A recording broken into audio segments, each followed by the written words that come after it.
যশোরের বাগাছড়ায় 2 মাথা বিশিষ্ট শিশুর জন্ম। এখন শুনুন বিস্তারিত। যশোরের শার্শা উপজেলার বাগাছড়ায় একটি বেসরকারি হাসপাতালে 2 মাথা বিশিষ্ট এক শিশুর জন্ম হয়েছে।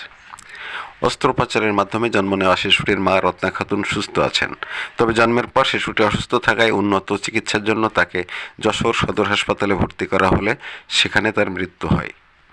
সোমবার রাত 11:30টার সময় বাগাছড়া নার্সিং হোমে ডাক্তার ABM আক্তার মারুফের তত্ত্বাবধানে সিজারিয়ানের মাধ্যমে বাচ্চাটির জন্ম হয়। শিশুটির বাবা নুরুন নবী উপজেলার কায়বা গ্রামের বাসিন্দা। তার স্ত্রীর নাম রত্না খাতুন। নুরুন নবী জানান, তারা জানতেন তার স্ত্রীর যমজ সন্তান হবে। সোমবার রাত 8টার দিকে তার স্ত্রীর প্রসব বেদনা উঠলে বাগাছড়া নার্সিং হোমে নিয়ে ভর্তি করা হয়। অস্ত্রোপচারের মাধ্যমে 2 মাথাওয়ালা এক ছেলে শিশুর জন্ম হয়। 2টি মাথা বাঁধা শিশুটির 2টি হাত, 2টি পা সহ অন্য অঙ্গ প্রত্যঙ্গ স্বাভাবিক ছিল। জন্মের পর রাতেই শিশুটিকে যশোর 250 শয্যা হাসপাতালে পাঠানো হয়। সেখানে কর্মরত চিকিৎসকরা উন্নত চিকিৎসার জন্য শিশুটিকে ঢাকায় পাঠানোর পরামর্শ দিয়েছিলেন, কিন্তু ওখানে ভর্তির 2 ঘন্টা পর শিশুটি মারা যায়।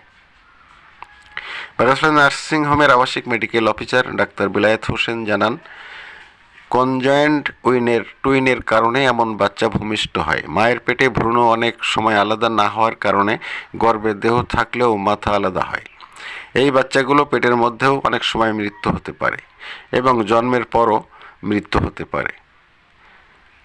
খবর এ নিউজ বাংলা। বন্ধুরা, এই ধরনের আরও খবর জানতে চোখ রাখুন আমাদের এই নিউজ বাংলার ফেসবুক পেজ ও এ নিউজ বাংলার ইউটিউব চ্যানেলে। ধন্যবাদ।